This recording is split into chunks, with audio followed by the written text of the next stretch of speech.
If you're buying a used ham radio, it's always a good idea to research first to see if there's any common problems or model-specific issues that may catch you out in the buying process. Now, I've owned quite a few ham radios over the years, so I'm going to go through in this video some of the real problems that I've found with the radios that I've owned so that you can be better informed and know what to look out for when you go to the next ham fest or the next swap meet or you're purchasing a used radio online.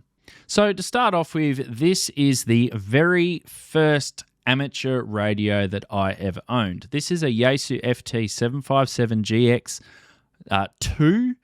This radio was HF only.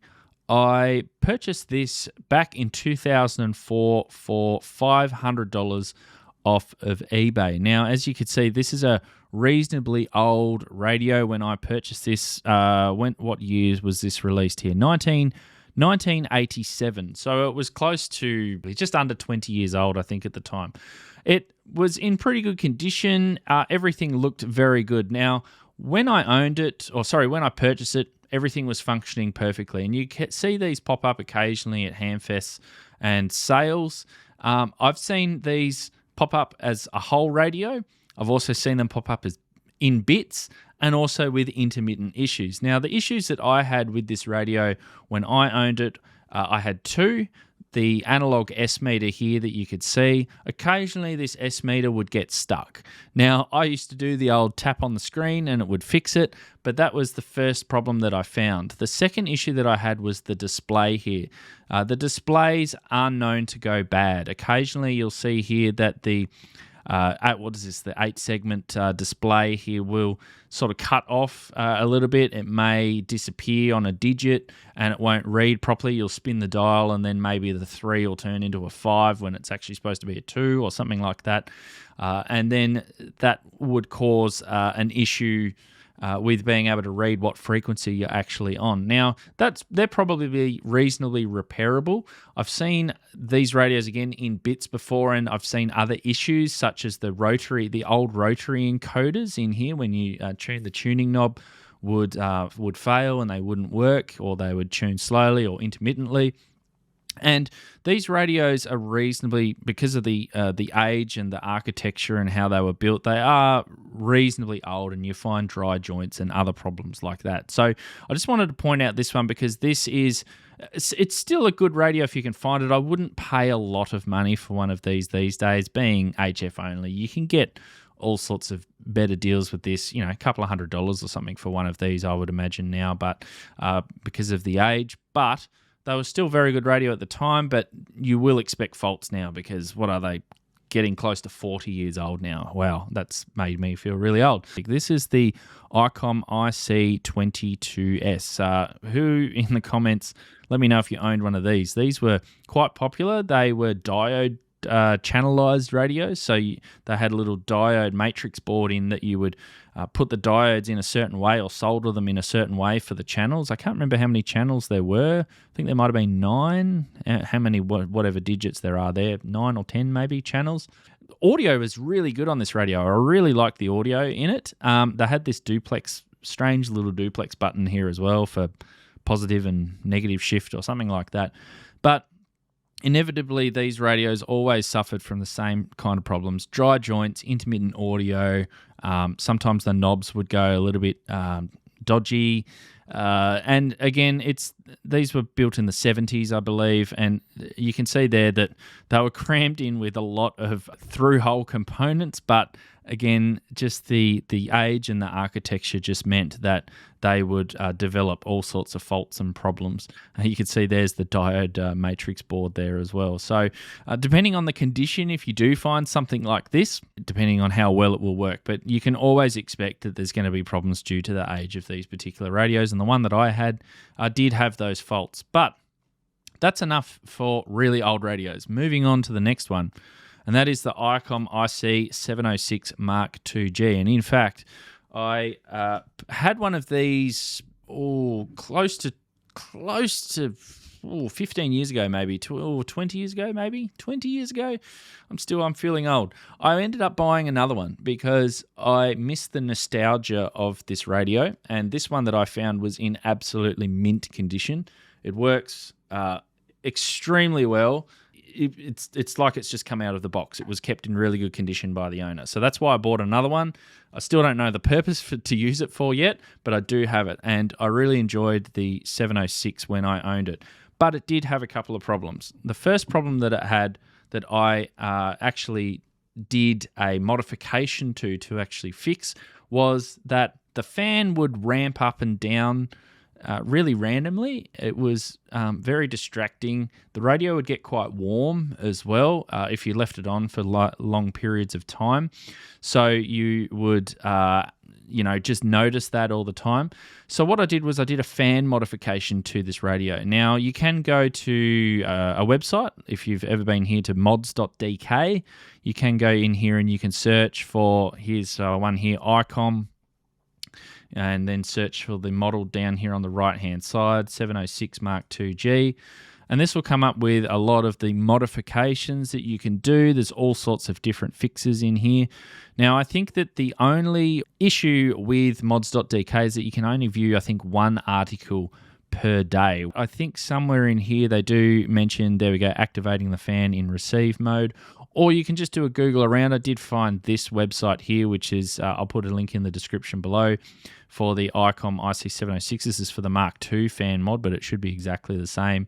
And it goes through here, details through exactly what the modification is. You put a little resistor in here, solder it to the top of this power ferrite here, and then it will basically run the fan in a lower spin all the time to keep the radio cool, and then when you transmit it'll ramp up as normal just to make sure that everything's nice and cool. So that was the first issue that I had with the 706. The second issue that I had was with the screen. The screen started to go out on my first one, and I've seen this issue with other 706 users as well. Again, the screen just starts to fade over time, and you find it harder and harder to be able to see what is written or what's actually on the screen. The contrast starts to disappear, and that's just what you get with these the monochrome LCDs. They just they eventually go. So of course, not unique to this particular radio. There were a couple of other radios that I had this issue with too, but they're the main two with the 706. But all in all, a pretty reasonably solid rig if you can find one in good condition, and I'd recommend that you could do the fan mod yourself. It's a reasonably easy modification to do.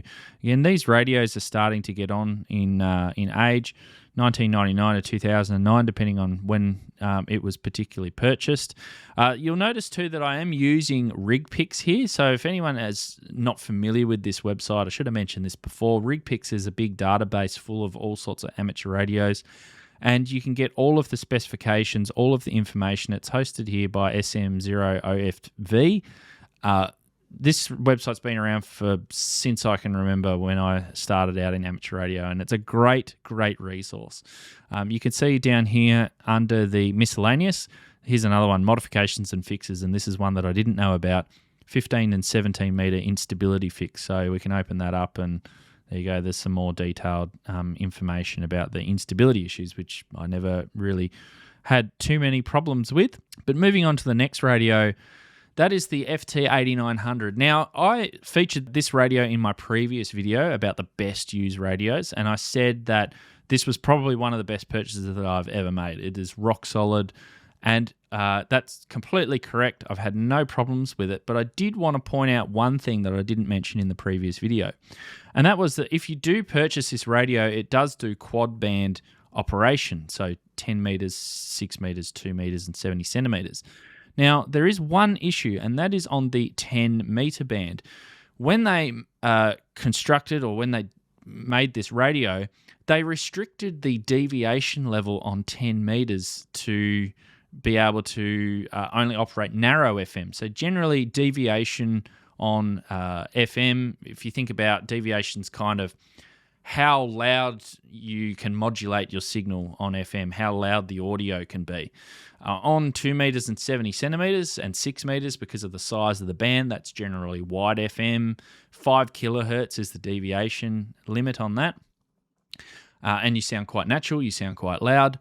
However, on 10 meters, they made it 2.5 kilohertz, so narrow FM. They halved the deviation. And that's a bit of a problem if you're using a wide band or a wide receiver. So if there's an FM repeater that listens on a wide FM channel, you can sound quite quiet on 10 meters. The audio is quite low. There is a little bit of a fix though. So down here, again on Rig Picks, modifications and fixes, you can go to low FM deviation on 10 meters. And this actually steps you through restarting the radio, going into the menus, and you can dial up the deviation up to a maximum setting.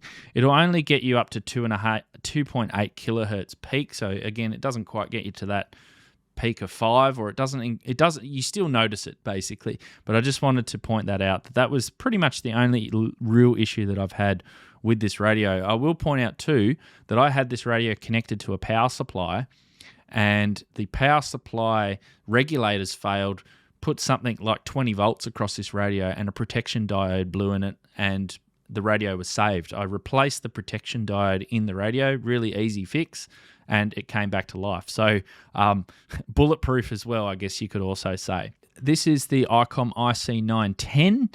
I had this radio for a very short period of time. This is mainly, I've got a very nuanced case for those who are interested in VHF and UHF work. It had 1.2 gigahertz in it as well. This was also useful for people for satellites. A lot of people use this radio back in the day. They're not as popular anymore. You don't see a lot of them around used.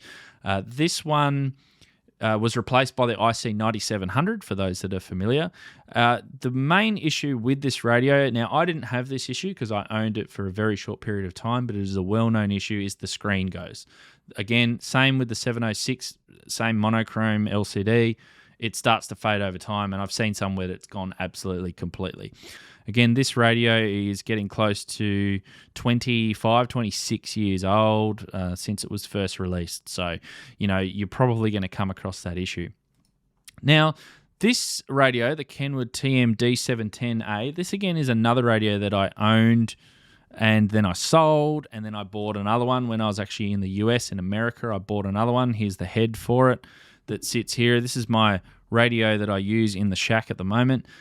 This, all in all, was a very good radio. I enjoyed it. It has the full duplex capability. It has APRS in it. One of the really good APRS radios. One of the original APRS radios, I think, that used to run with the full TNC and everything. However, the first radio that I had with this suffered from an issue with the ceramic filters in there. So what would happen is you would be receiving, and because this has got two sides of the radio, it's actually got two sets of ceramic filters. And what would happen is the radio would go deaf. You wouldn't be able to receive on one side, but you could perfectly receive on the other side. Sometimes you would also go in and switch the mode. Wide FM, you wouldn't receive anything. Narrow FM would be fine. AM would be fine. And it was all because of the ceramic filters used on that particular mode and on that particular side of the radio, which would cause an issue. So the problem actually was, and I'll just show you what they actually look like. Here's the ceramic filters, and this is a website here that says about curing the IF ceramic filters on this. What happened was when it was a bit of a manufacturing or design fault, really. They put these filters here on the board, and what would happen is you would get, they put DC across these, and if any of these filters got any kind of moisture whatsoever inside them, they would eventually corrode because of the DC electrolysis effect, and they would corrode, and then all of a sudden your radio would go deaf because you've got all these corroded. If you actually open these up, they've got like little sheets in the filter, and I pulled mine apart and they were all green and didn't look very good at all. Now you'll notice this fix, what they've done is they've mounted these filters above the board, and they've used these little capacitors. So what these do is they decouple the DC so that only AC goes through these filters so that you don't have that issue anymore. So they've done a really good job here, and they've put some potting material too to just hold them together to give them a bit of support. The filters, I think these are reasonably easy still to obtain. You can still get these on eBay and other places like that. So if you do come across one of these radios, and this is not the only radio with this issue, then they are reasonably easy to fix. The second problem that I had with this radio was the squelch knob on which is actually the radio that I got here, on the B side of the radio, which I think is the right side, the squelch knob would not work at all. It had it just wouldn't open the squelch at all. It was just hard set to whatever it was. It would still receive, but you'd need quite a strong signal. And when I opened it up, it was actually a fault in the head. The head had a resistor that had gone bad. I think it had gone open circuit. And so what I did was I actually jump it across the resistor, because it was a 0 ohm resistor, I think, anyway. And I just jump it across it, and then all of a sudden the squelch knob came back to life again. And I think I did a video on this as well. By the way, if you're coming across similar problems with any of these radios, drop them in the comments, or even maybe a model that I don't cover, pop the issue in the comments below, because that will help others who find this video and can do the research so that they can assist them when they're buying a used radio. Now, moving on, similarly to the ceramic filters issue, the FT857, and I'm also going to lump in the 897 because I owned both of these radios, essentially the same radio underneath the hood, just different sized boxes that they come in. This one was the mobile version, and this was the base station version. Now, with the 857 and the 897, they do both suffer from this ceramic filter issue. This one, the 897, was the one that I had the problem with. I didn't own this radio for too long, but in the time that I owned it, it did start to go deaf, and I had to replace those filters again, these filters in the radio. I didn't have that problem with the 857, but one of the issues that I have seen documented, I didn't have this myself, was the screen. Again, the monochrome screen would mess up. You'd get all of the digits here would all start to show weird things. It would start to fade. The same too with this radio, start to fade as well. So that were the main two problems that I had with those two radios. And again, they were very, very similar to the other issue that was seen in the ICOMs. Again, all of the same sort of, I guess, technology at the time in the screens caused that sort of problem. Now, I also owned the Yaesu FT991, so I actually upgraded from the 897 to the 991. And when I upgraded, this radio didn't really have too many issues. The only issue that I did get was, for some reason, I had a USB fault. The USB driver just completely died in the radio one day. I don't even remember it being, well, what actually caused it. I just remember turning on my computer one day and starting up WSJTX, and it couldn't detect the radio. I couldn't detect it at all. I tried multiple PCs. It just didn't work. I sent it off for repair because it was still under warranty, and it came back under warranty. It got all repaired. It was an issue with one of the USB chips that apparently I've seen a few people have had that issue before. It is a common fault apparently, and they fixed it. Now, this is the 991, so this is actually discontinued. This is the one with the static waterfall. But if you get the 991A, brand new, I think that they're still under warranty. Well, they're still a brand new radio, so they should be still under warranty. So you should be covered at least for the warranty period if you have that problem as well. Obviously, this isn't a comprehensive list of all of the problems with used radios, but it does give you a bit of a blueprint to go by when you're purchasing or you're looking out for things. Now, there are some really good deals when it comes to used radios out there. I recently did a video on all of the good ones and the ones that I've personally owned.